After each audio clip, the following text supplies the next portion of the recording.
Let me say good evening. I pray all is well and I'm on the right side, the right page. I want to make sure I got all of that running right and proper.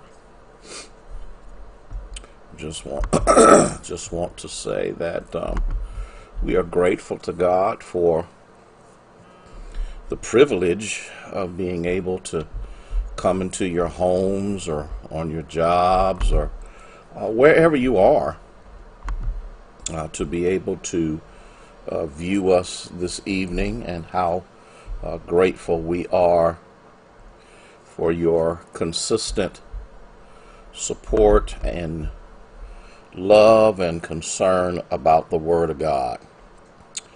That means more than anything to know that there are those who love His Word, love the encounter that we have with His Word. Hey Michelle, how are you this evening? Good to see you. I'm going to, let's see, look here, and that's what I'm looking for, that right there, to get that going on that page. Cecile, how are you? Mary, how are you this evening?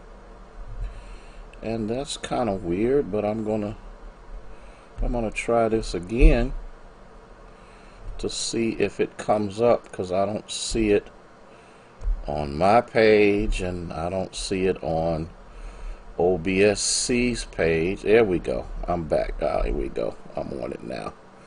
Gladys, how are you? Carolyn, how are you? Dorothy, how are you? Ayana and Carolyn Johnson, good to see those of you who are there. I don't know where, for whatever there we go. Thank you, Veronica. Thank you for letting us know that we are streaming. I appreciate that. Erica, how are you? Eric, how you doing? Good to see you. Soon as I see it, yes, ma'am. Listen, we are grateful to God for those of you who have joined with us. Give me a second. Got a couple of things I need to do here. Want to get this done, of course, as quickly as I want to, and of course it's not going to operate quickly. It's going to be slow, and it's going to drag out, and it's going to do all this other stuff. So let me get this other one. You know how it is when you want to do something and you need to get it done, and then all of a sudden you see where it won't do what you tell it to do. There we go. Got it. And just want to make sure that we have this on all of the pages that it needs to be on, because people just watch on different pages. That's what they do. And we try to provide as much of an access as we possibly can to you, one and all. Good evening, Myrna, Elder, Andy, Erica. Good to see y'all this evening. Good to have you with us this evening. And Thea, Alex, Cecile, I'll be ready to go in just a minute. As soon as I get this thing to do what it needs to do. Linda, Lady Harrison, Minister Faye, Minister Avery, good to see y'all. I think I said Thea. Genther, I know I messed up your name. Last name is Blair. Good to have you with us. Lavonda, good to have you with us this evening. Let me do something here. and that will free that up so that others can come on without being there we go, without being obstructed. Barbara, Lavernon, Cora, Mary, good to see y'all. Minister Bridget, Viola, how are you and your husband doing? Good to see you. Good. Good. Glad that you're able to see us on television on YouTube. Grateful. I'm trying to bring up OBSC on my other tablet, and of course, it doesn't want to do it. It has a mind of its own, and I mean, it's an older tablet, and so it does what it does. Jaleesa, I see you. Lisa, Minister Michael,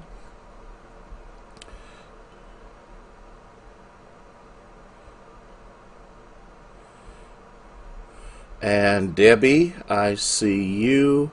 Taya, see you. Not Taya, Tay, T-A-Y, Tay, good to see you. I'm going to go back and look at this, but it won't let me do it, Katrina, so you just give me a minute here so that I can see what in the world is going on here. That's a shame when you try to use old technology. And so I want to go over to Union's page and try to get that going, and then I'll get ready to start with my lesson. Herma, I see you. Minister Sarah, Barbara, good to see you. Cecile, yes, Herma, Debbie, I see all of y'all. Katrina, you're going to need to put that on there one more time so that I can pin it. And then I'll go from there. Valerie, good to see you this evening. Oh, that's not what I want. I don't want to do that. I want to go to this. There we go. Got confused for just a second. Katrina Williams, good to see you. Pat, good to see you. As soon as I get the right book to come up. Have you ever noticed that whenever you get ready to do something and you know what you need to do, and for whatever reason the apparatus just refuses to cooperate with you, but it's okay because it won't take me but a second to straighten it out and we'll be just fine. Denise, good to see you. Sister Thomas, good to see you. Sylvia Scott, glad y'all on. And make sure you share. Make sure you share so you can get this out to as many people as you possibly can, so that we can share this on this evening, and we can go from there, and we'll be ready to roll. I'll see if this comes up on. All right, that's what I like to hear. Sister Adams, go ahead on with your new iPad self. Bless his name. I'm excited for you. Yep. Excited about what the Lord is doing, and that way you can be on here and watch with us. That is something to give God glory about. All right, good. Now, here's what I'm getting ready to do. It's already pinned, so that's all that matters to me. I'm going back to where I was so that I can begin our lesson for tonight. As soon as Viola, you and your husband, good to have the two of you on with us. We are grateful for you. Who else do we have? Robin, good evening to you. I see you've come on board with us. And there we go. I just needed to get this on here and get this rolling and trying to see if I can. There we go. There we go. Got it. Got the other page to come up. So we're in good shape now. Okay. Barbara Foots, I see you. Larry, good to see you, sir. Glad all is well with you. I want to look at something else here. And then Carletta, good to see you. Make sure you share. Everybody, make sure that you share. That is important. We need you to do that, all right? So, Cynthia, how are you? Glad all is well with each and every. Here we go. Here we go. It's time to get going. I need to ask this question, and the question that I need to ask, I think, is pertinent. I think Minister Marcia, I think it's a pertinent question that has to be asked, and the reason I need to ask this question is because I believe it will set the course for the rest of our discussion on tonight. Because many times we do things, we say things, we involve ourselves.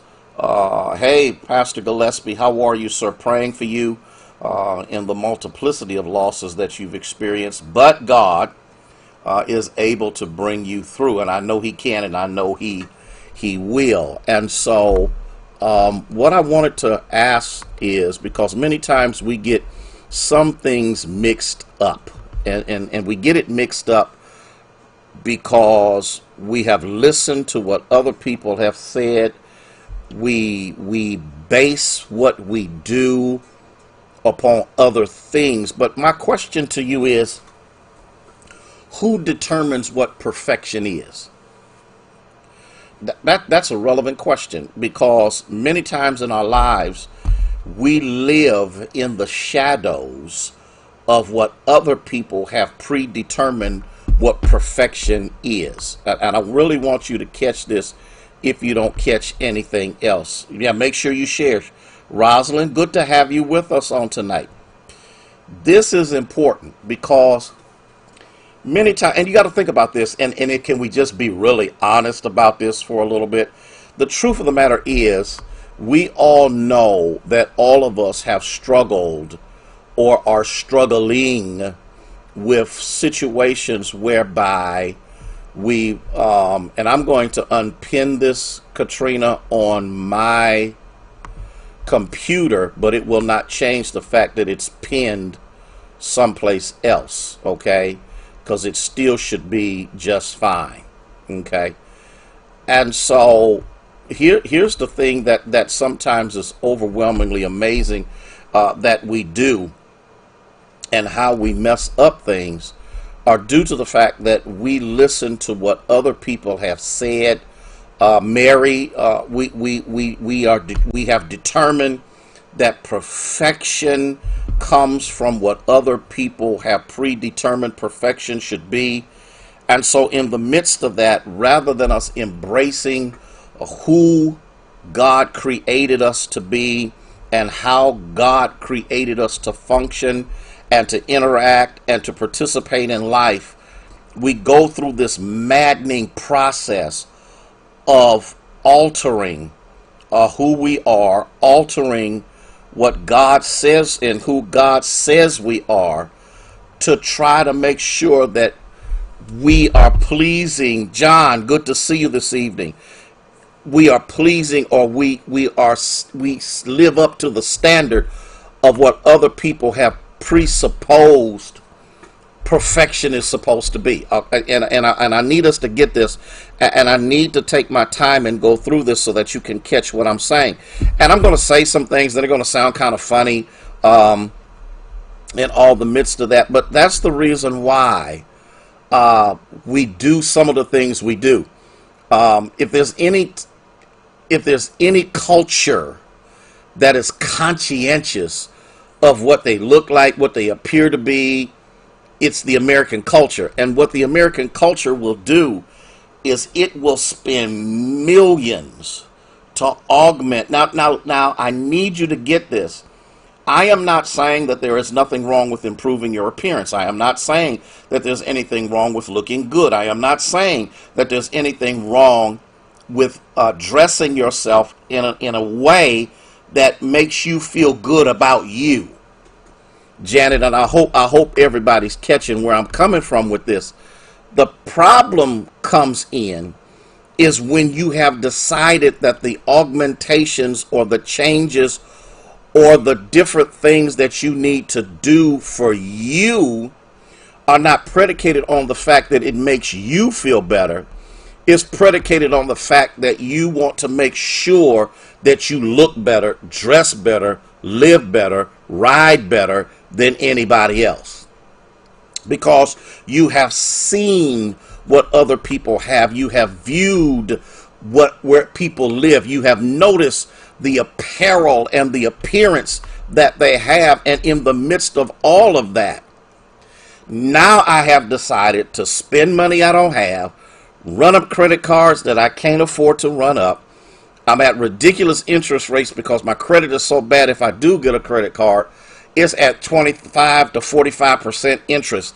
All of these things, Sandra, cause us to forget that God said something about us that Maybelline and Revlon and all these other things can't change. He has told us that we are fearfully and wonderfully made.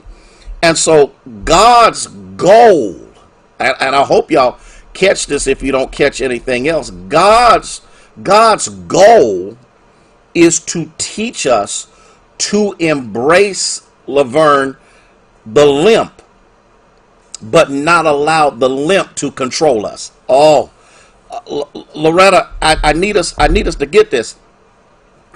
The limp is there to the glory of God. It's there as a buffet. It's there as a, hey, Dorothy, it's there as a mechanism of not allowing you to think more highly of yourselves than you should. The limp is for people to know that you limp, but the limp does not stop your progress, your ministry, your work of ministry in what God would have you to be. That's the powerful point that many people miss, is we are so caught up in how I look and I'm not as famous as anybody else, or somebody else's name gets called. And you know, this mess is notorious in the church because we get these inferiority complexes going when somebody gets more amens than us, and somebody sings better than us, and somebody does this better than us. And what we forget, every single one of us is operating with a limp. Every single one of us is operating with a shortcoming, with an inconsistency. Every single one of us are operating in a place where perfection does not exist. But in the midst of not being perfect, God shows us how to live, because our mission, I hope y'all ready for this. I really hope y'all ready for this. If y'all ain't ready for it, I'm going to give it to you anyway. Our mission has never been to please Audrey, to impress, to outdo another human being. The perpetuity whereby you were born, created, shaped, sculpted, and brought into existence is so that what you do in life gives glory to God. And it is not predicated upon the opinions of other people, because the danger of placating to the applause of people is, what do you do when they quit clapping? What do you do when they quit recognizing you? What do they do when they no longer call your name? What do you do when nobody is saying, oh man, that was fantastic what you just did? Because if who you are is encapsulated in the accolades of people when they get tired of you, when they get sick of you, when they get on your nerves, then all of a sudden that which has been the foundation of your functionality is now removed. Then what do you have to work with? Okay? And this is something that all of us needs to recognize and understand. Jesus' mission defines us because Jesus never walked in the norm. Oh, Lord have mercy. Help me to teach this like you gave it to me. Tom, I hope you're catching what I'm saying. Jesus was not a normal person. Now somebody might say, well, what do you mean by that? I'm glad you asked me that question, because I'm getting ready to tell you. Jesus's mission has never been toward the elite. It has never been toward the ones who are better than everybody else. It has never been aimed toward the popular. Jesus's ministry and his activity in this world has always been toward the rejects, has always been toward the ones that nobody wanted to be bothered with, has always his proclivity. If you've really measured his ministry, if you've really looked at what Jesus has done, and if you really look at the people that Jesus deals with, it is always the people, Lalit, that the religious people rejected because, one, they didn't have enough money, they didn't have enough clout, they didn't have enough position, they didn't have enough wealth, they didn't have enough of this, they didn't have enough of that. And because of their physical existence not matching or meeting up with what the religious elite felt was the litmus test on what spirituality really was, Jesus comes along and starts dealing with the folk all the people in the synagogue rejected. Oh, now, if there's nothing else, Loretta or Lalit, if there's nothing else, Carolyn or Michelle or Audrey, if there's nothing else that ought to get our attention about the magnitude of Jesus's ministry, is the fact that he has always dealt with folk nobody else wanted to deal with, wanted to be bothered with. And so, since he has this proclivity toward the weak and the disenfranchised and the hurting and the bent out of shape, that's good for me because I'm a reject. Oh God, don't let me leap off this stool. I'm trying to do all I can not to lose my mind, because I don't come from an elite family. I don't come from an elite family of preachers. I don't come from a legacy of that. I don't come from any of the things that are the norm that recognizes me as being somebody. But because I come from a daddy who had a 6th grade education, my mother was educated, of course, and all of this, I don't come from that. The things that God allows me to do. Now, you can put your name in there. You can take my name out and put your name in there. The things that God has allowed us to do baffle the wise. Baffle the people who think they're smart, because God takes those things that appear foolish to mess up the folk that think they know everything. Are y'all with me so far?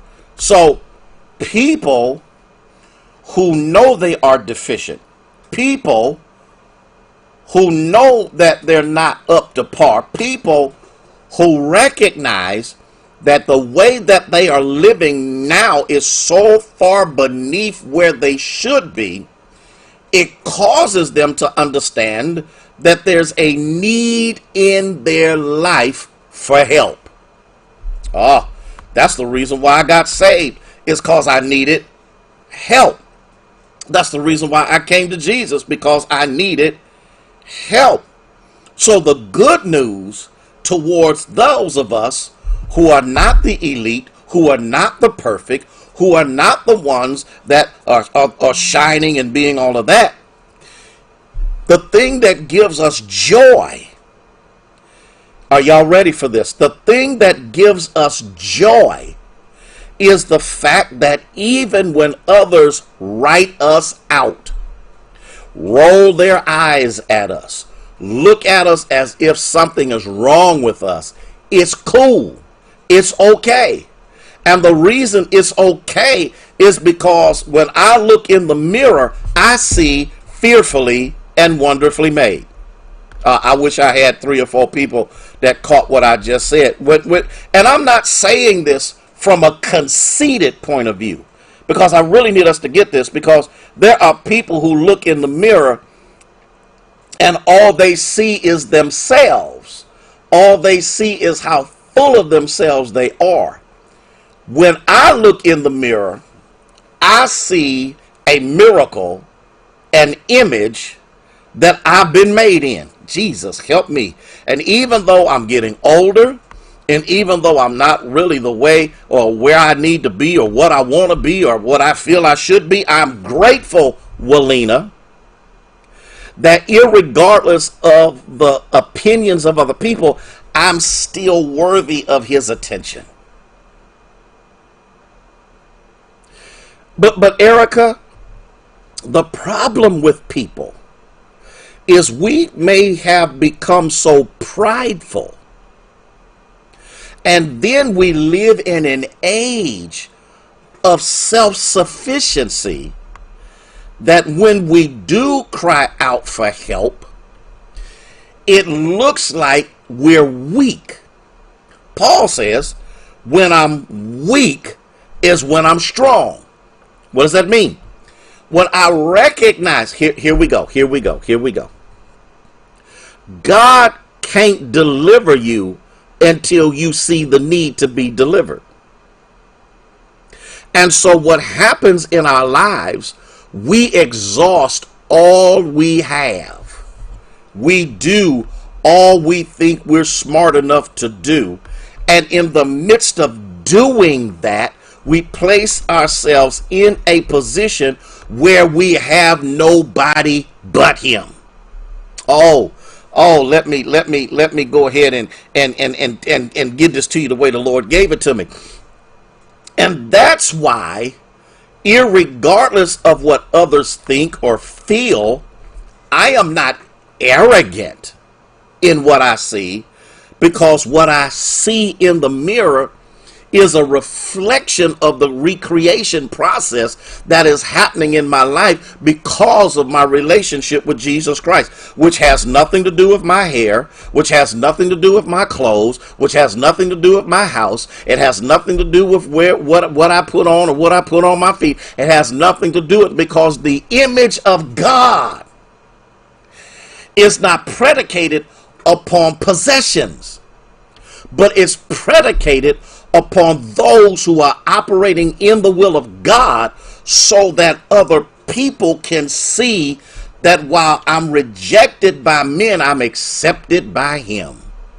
Oh, can I say that again? When I'm rejected by men, I'm accepted by him. I'm accepted with my hair, my nose, my eyes, all of the other things that when I look at other people, I say, I sure wish I looked like them. And God says, why? Your uniqueness makes you different from everybody else. Again, not arrogance, not cockiness, not self-centeredness. But you recognize that it's in him you live, move, and have your being. You recognize who I am is because of who is in you. Now let's look at something and see if we can't understand this. So our imperfections are in our lives, our limps, our lameness are happening in our lives, but they are there to help us to fulfill living a trusted life in Jesus Christ. And is that and oh, Arlen, I need you, Gina. I need you to get this, because as long as you think you it and got it going on, you will never walk in power. You will never walk in victory. You will always live substandard. Because what we've got to come to understand is that everything that is happening in my life is happening because of who's in my life, who's operating in and through my life, which gives me power, victory, peace, and contentment. And that's what we got to do, because what it does, are y'all ready for this? It forces you to live a life that trusts Jesus. Okay, Andy, I hope somebody's catching this. It forces you, Loretta, to live a life that causes you, that mandates, that moves you, that forces you to trust Jesus. And that's all I'm trying to get you to understand and to recognize, because this is overwhelmingly important, because I know where my help comes from. I know where my power comes from. I know that my destiny is etched in my weakness. Oh, glory to God. And even though I have a limp, even though I'm deficient in areas, my sufficiency is found in Christ. So my limp and my lameness and my deficiencies are a consistent reminder of who I need, why I need him, and when I need him. And in case you can't answer none of them, you need him all the time.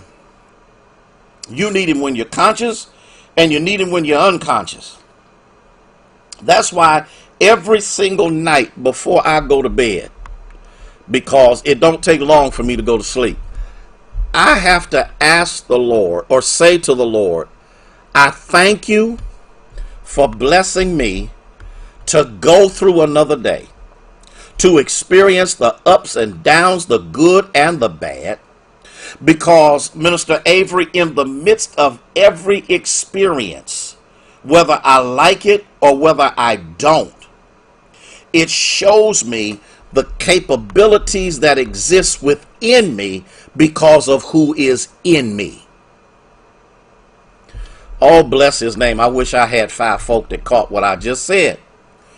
I have to thank him for protection. I have to thank him for provision. I have to thank him for all of the things that he has done, whether I see it or not. Because God is not just a God of protecting you from what you see. He's a protector from things you don't see and you don't know what's going on. And so this is important for us to recognize, okay? The healing agents that take place in your life are love and grace, okay? Life hits us with pain and sin and failure. And the Bible also uses this metaphor for us being crippled by some realities. We are all born disabled. Oh, bless his name. We are all born disabled. Okay, now somebody might say, well, I beg to differ. I don't have this. I don't know. We are all born in sin and shaped in iniquity. We are all born disabled. We are all born in weakness. We are all born in deficiency. And so this is what we got to recognize and understand, okay? Now, I'm getting ready to tell you something, and I hope you catch this. I know I've been asking y'all to catch a whole lot of stuff, but I hope you catch this if you don't catch anything else. Listen to what I'm saying. Being healed doesn't always look like perfection. Sometimes there may be scars of some kind that mark where we once were impaired or wounded. Can I read it again? Can I read it again? Because I want to make sure y'all catch this if you don't catch it. Being healed does not always look like perfection. Sometimes there may be scars of some kind that mark where we were once impaired or wounded. And he uses this illustration, and at first I said I was going to use the illustration. He says if someone breaks their ankle and they go to the hospital and they have surgery done to the ankle, they reset the ankle, and then they'll put screws into the ankle to stabilize the ankle. And when you come out of the hospital, you go to therapy. When you first start therapy, you're limping. You can't put a lot of weight on the injured area, because to do so will increase the amount of time it takes for it to heal. And so what happens is people really notice your limp. They notice because you're on a walker, you're on crutches, whatever the case may be. People notice very clearly that there's some, and as therapy goes on, you work through it, and you work through the pain, because in the beginning of the therapeutic process, the pain is unbelievable, but you got to work through it. Oh boy, that's a message in and of itself right there. You got to work through your pain. You got to work through your pain. Sidebar: I remember in the days when people used to have surgeries, they would tell you, oh, you need to lay in the bed, you need to stay here for about a week, don't move, don't do nothing. They don't do that now. Guess what they have discovered? Oh, y'all not ready for this. Y'all not ready for this. And I hear the song, we fall down, but we get up. But you got to catch this. You got to want to get up. I remember the last surgery I had, when I had that partial knee replacement. When I woke up, the first thing they did was start the walking process. Are y'all hearing what I'm saying? The first thing they did, I got the stitches, all of that stuff is there, but they said, here's what we need you to do. We need you to start walking. Why? Because they have found out, okay, listen to this, it is more beneficial and more therapeutic. Now, I got some nurse practitioners on here. I'm going to see if they're going to back me up on this. Okay, I'm going to see if they're going to back me up on this. They have found out that the process of healing is expedited when you begin to exercise the area that has just been operated on. And it don't matter what it is. You got to get up and move. They're not going to let you lay in that bed. No matter how much you whimper and whine and cry, you got to get up and move, because they have found out that if they get you up and get you mobile. Thank you, Erica. I'm glad you came. The same day, I know people who have had all kinds of replacements, and hip replacements, and knee replacements, and all kind of surgery, back surgeries, or whatever the case may be. That same day of surgery, you ain't laying in that bed. They gonna get you up and they gonna make you move. Okay, see there, Sister Thomas? For those of you that have had surgeries, you can testify to the fact you want, number one, you have high. Because you're still under the medication that they use to knock you out to do the replacement. There you go, Minister Marcia. That's right, Carletta. There is no lying around anymore. Even if you have heart surgery, you got to get up, because they understand that you heal faster when you become mobile. Now, here's the problem with us as saints. Okay, y'all ready? Here's what happens with us as saints. We go through an issue, And the first thing we want to do is lay down. Now let me give you some examples. Let me give you some examples. Something happens to you, you get mad, and you stay home from church. You get like staying home from church is gonna hurt the church because the church been to church before you showed up. And what you fail to understand is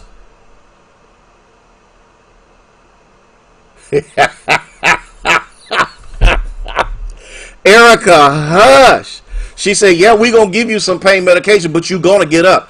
Here's the problem with us, is we have not learned from the medical field that sitting down and being complacent is more detrimental to your recovery than getting back up again.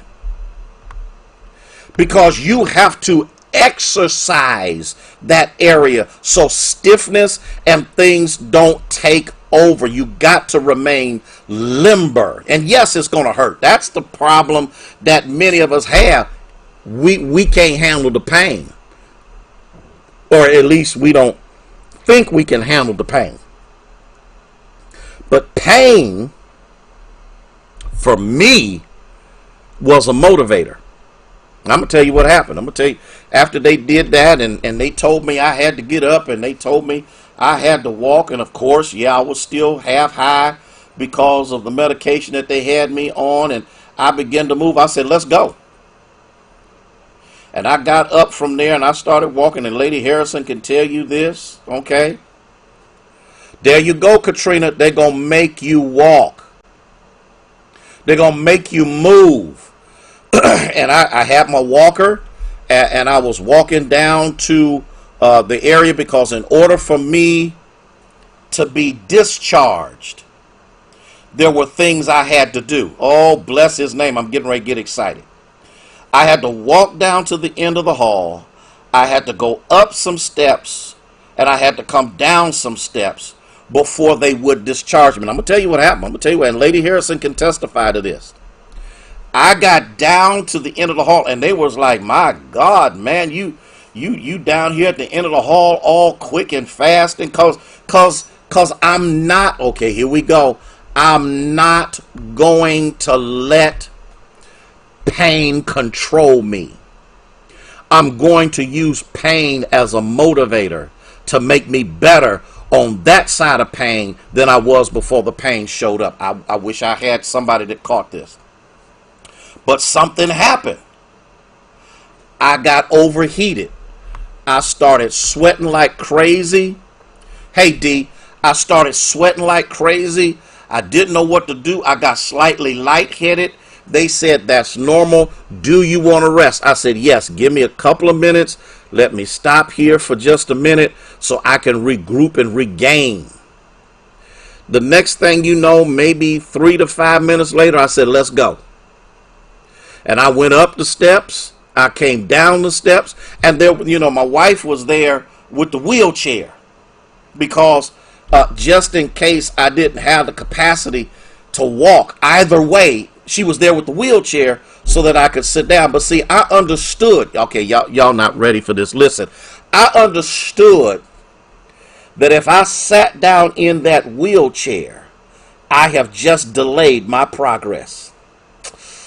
Oh, God, help me to teach this like you gave it to me. And so I was determined. I walked back to the room. I sat on the edge of the bed. There was a couple other things that they needed to do to make sure. And the next thing you know, I'm on my way home. Now, here's something else that you've got to learn from pain. It's one thing for somebody else to make you get up. It's another thing when you got to make yourself get up. Are y'all with me? When you're in the hospital, those nurses and doctors know that they don't care whether they make you mad. That's their job, to do what they need to do. But when you go home and the pain is raging. So I'm going to tell you what happened. And it was my fault. The pain was so bad until I told Lady Harrison, you called the doctor. Lady Harrison is on there. She's called the doctor and tell them if they don't do something, I'm going to cut this thing off because it hurt just that. My partial knee replacement hurt worse than when my colon ruptured. And what I found out was I had not taken the pain medication properly. Now, listen to this. Because of the opioid crises, I came home with 10 pain pills. 10. I came home with a TENS unit. Now, all of those in the medical field know what I'm talking about when I'm talking about a TENS unit. I had bought the pillow to elevate my foot, my leg, because I had to keep the leg elevated to keep the swelling from going in the wrong direction. And so when the time came, I wish where my medical people at, when the time came for me to do my exercises, I had to tell myself, get yourself up from here. I had to tell myself, you got to do this. And then the next day or so, go to physical therapy. And when I went to physical therapy, all I took was 2 Tylenol. And when they put me on these machines, they had me doing these things. They had me doing all kind of stuff. And when I got on that elliptical bike, I cried. But the funny thing about it was I wasn't crying by myself because there was a whole lot of other folk crying too because the pain hurt that bad. But guess what? I still persevered. And it got better. And it got better. And it got better. Then, that's right, Erica. And that's what they told me. Don't ever chase pain because you'll never catch up. You got to take the medication. Yeah, the TENS unit is better because I learned how to use it. I still have, I don't know where they are, I still have some of my pain medication from the hospital still in the bottle. Now, you want to know why? This ain't my first rodeo with operations. And I know that if I become dependent upon the anesthetizing power of the medication, I will never know how to recover on my own. Lord have mercy. I'm getting ready to stop in just a minute. As you know, I've had 2 other operations. I have been cut from the top of my stomach down. The incision is probably over a foot long. I don't look like what I've been through. But every day I see the evidence of what I've had to deal with.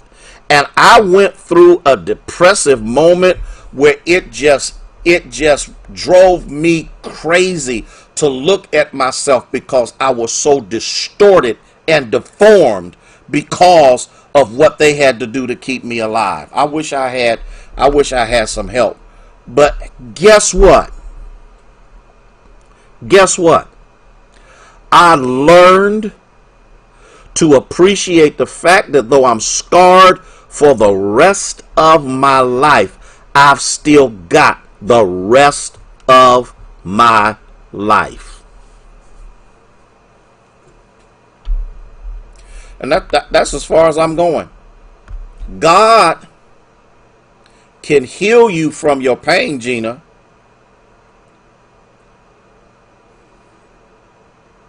But the scars may still be there. Now listen to this. The scars are the reminder of what was. Your overcoming is a reminder of what will be. That's all. That's all I wanted to share with you tonight. I wanted to give you that little tidbit. I wanted to put that bug in your ear. I needed you to understand that you've got to quit being ashamed of your limp. You got to quit being bent out of shape over your limp. You've got to embrace the fact that limps, deficiencies are designed to create dependency on God to bring you through. And it is designed for you to provide a legitimate testimony of what God can do, because if he did it for them, he'll do it for you. I hope tonight was a blessing to you. I hope y'all got that. I hope that you were blessed by it. I hope you were encouraged by it. I hope that you were strengthened by it. I hope that through this time that we've shared together, that you are now more determined than ever to press toward the mark and see what the end is going to be. I pray that this has helped you. I almost said hoped you. I pray that this has given you some level of encouragement. On the screen, it shows you how to give. We are a tithing church. That's what we do. We believe in the tithing ministry. That's what we do. And if you weren't able to tithe Sunday because we were not able to be out in the parking lot, although it looks like we're going to be out there this coming Sunday. This Sunday looks like we're going to be able to be outside.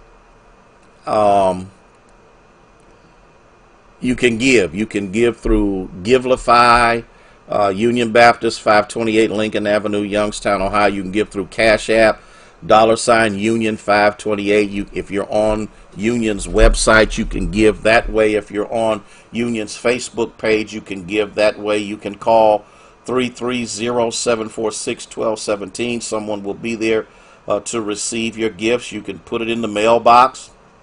Make your check out to Union Baptist Church. Take it to 528 Lincoln Avenue. There's a secured mail slot in front of the old building. You could drop it in there. We will be good stewards of your gifts, or you can just put it in the mail. Make the check out to Union Baptist Church. Mail it to 528 Lincoln Avenue, Youngstown, Ohio, 44502. I want you to pray for two of our members who have lost loved ones. I want you to pray for Mary Moss in the passing of her mother.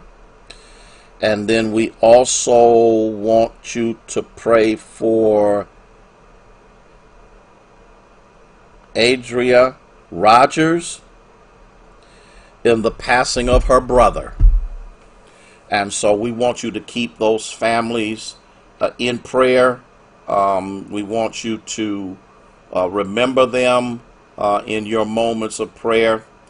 And again, let me say this. I thank you for allowing me to be a part of your learning experience on today. I thank you for allowing me to come into your living room, your dining room, your bedroom, your den, your man cave, wherever you are, and be a part of your learning experience. We're going to come back together on next week, and it looks like, again, like the rain is going to not come until Sunday afternoon, so we'll be in the parking lots. And then we have a dedication. Well, it won't be this Sunday, it'll be next Sunday.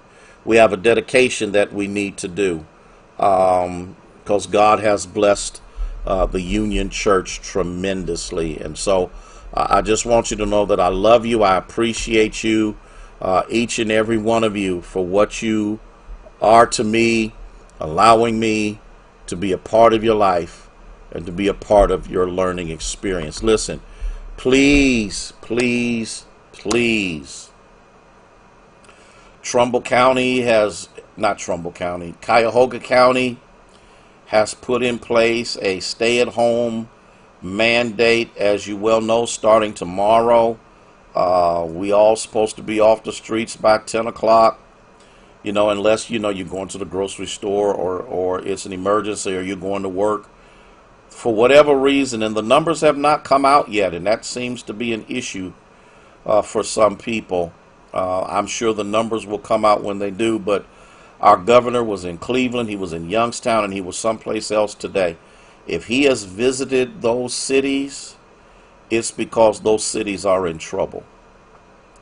And so, again, we are praying and believing God that he will protect us and keep us. And so I'll be back tomorrow. Tomorrow with a little tidbit of something that I'm going to share with you just to kind of keep you encouraged. Continue to pray for us, and we will continue to pray for you.